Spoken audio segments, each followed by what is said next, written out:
Hello. Hey, thanks for taking the time to listen to this. I wanted to talk today a little more about freedom. You know, I've been trying to focus on what it is that's really important to me.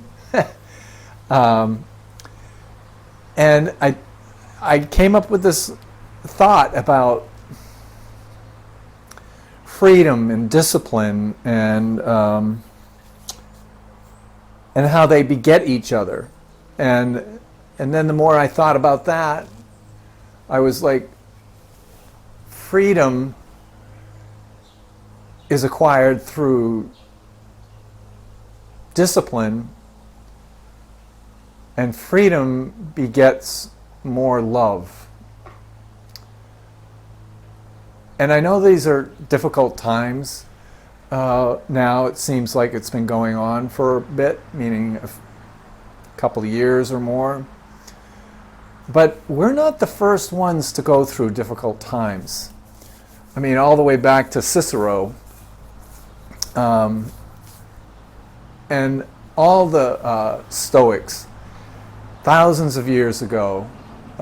There were difficult times, you know, Rome was crumbling and all of that. And what I think we need to do is really surround ourselves with a community of support. And I just spent a couple of days with a group of people, like-minded people, very positive, very prosperous minded people, wanting to help people learn how to grow their wealth in a very safe way, certain way, and all of that. And it's just so, aside from the subject matter that we're covering, the observation of watching each other support one another. I mean, because normally you'd think that we were competitors, and in some ways, I guess we are. And so I'm sorry for the pause, but I want to say that we're looking to find a community. You know, you've probably heard the phrase, you know, the 5 or 6 people that we hang around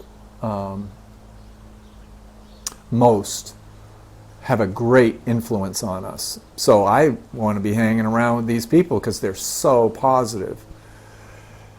And to create that freedom, you know, freedom is always unfolding more and more and more. You know, the more we discover about ourselves or about life, the more it unfolds and unfolds. It's in layers upon layers. If you want to focus on a particular subject, you can go down that, they call it a rabbit hole. Go down that rabbit hole and you can spend a lifetime in there, which people have done, right? A scientist picks up on one thing and they eventually see that their whole life has been spent on this. So I wanted to point out, too, that we are all connected. And so creating a community of support in these difficult times is a great thing, especially if people are really positive and supportive. Not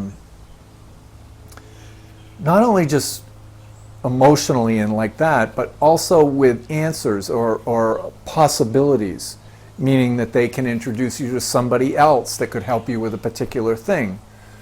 So, like building a company, I like to work with entrepreneurs because of the way they think. You know, they're very open-minded, possibility thinkers.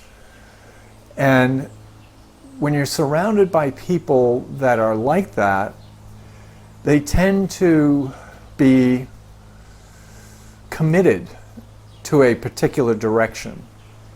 And when we commit, providence moves. Providence moves in such a way that events, personalities come into your life. You're introduced to this product, you're introduced to that. And if you stick with it, the universe, God, will support you in that. If you're doing it with the heart and the mind in the right place, it's amazing when you commit that providence does move. And really it's about creating more freedom, because what does freedom get you? It gets you peace of mind. We really want peace of mind. It seems like we're in a jail if all our brains are running around like a crazy monkey in our head. And so to be able to have an open mind and be accepting of new people coming into your life, because you may have a project that you have to do for your business, and you might not be the best person to do it, to fulfill that. So it becomes, who could do this for me? Can I find somebody that could do this, that actually likes doing it?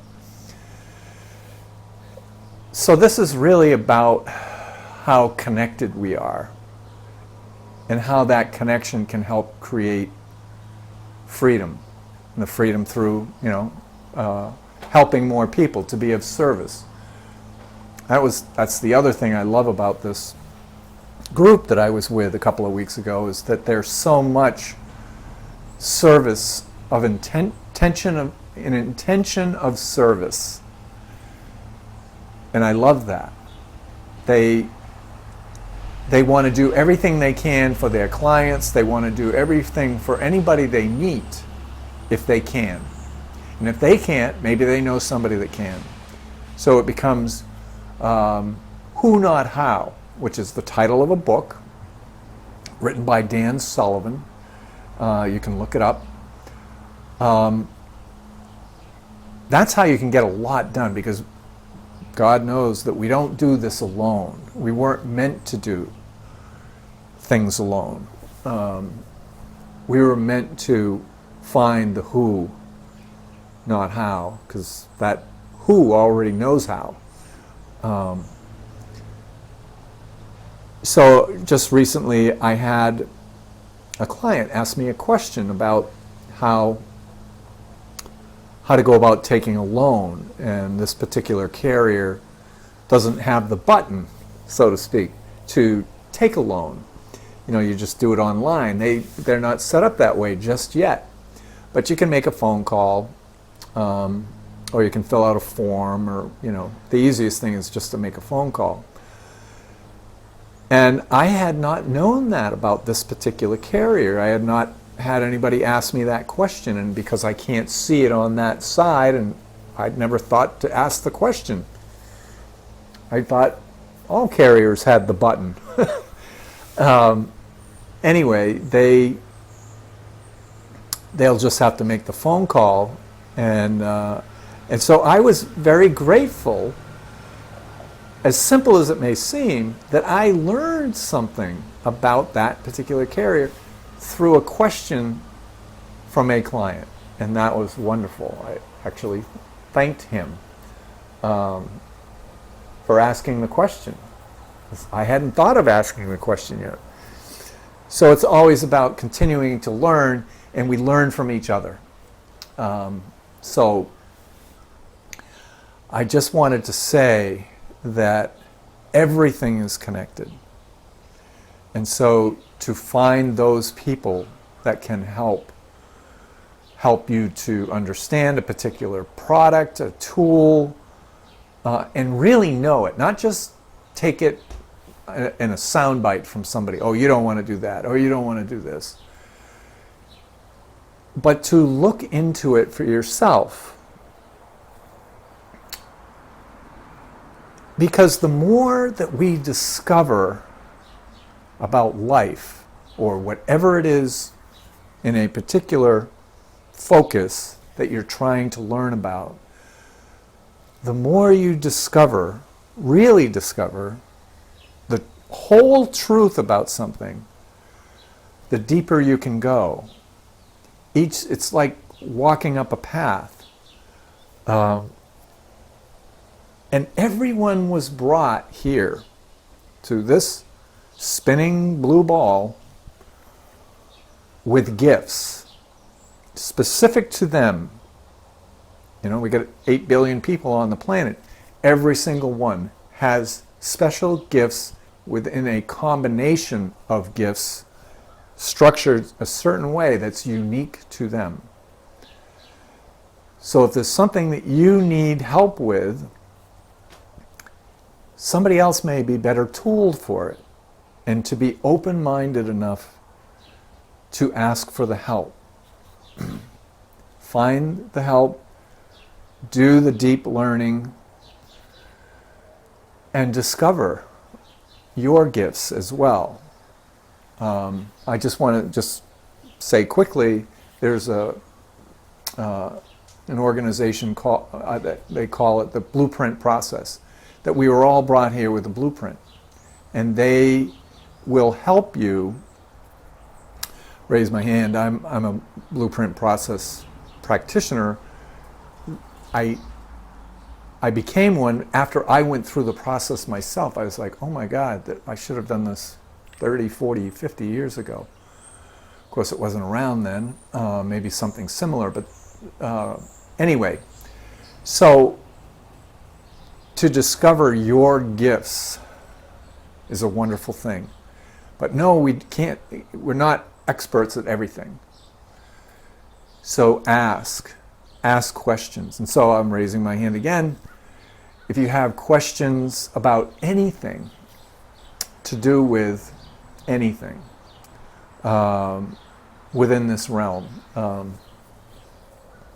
I'd be happy to try to answer them. And if I can't, it's always good for me to learn the answer myself too. That we both know. We learn from each other. So I'm just going to leave you with the idea of finding a community of people, and it might be 1 here, 2 there, 3 there. So I was with 38 to 40 people a couple of weeks ago. Just the other night I was on another call with a group of people I'd never met before, but they were going down a particular path that I wanted to know about. And it was wonderful, and they're all very, very positive. And that's really helpful in these difficult times, to surround ourselves with positive, prosperity-minded. Prosperity it's not just about money. Prosperity can be your closeness to friends, your closeness to your kids, and all of that. So anyway, with that, please do watch the second video, the bonus video below here. It's my good friend, acquaintance. He's part of this group. You'll see. And enjoy. Thank you, and God bless. And until next time, we'll catch you later.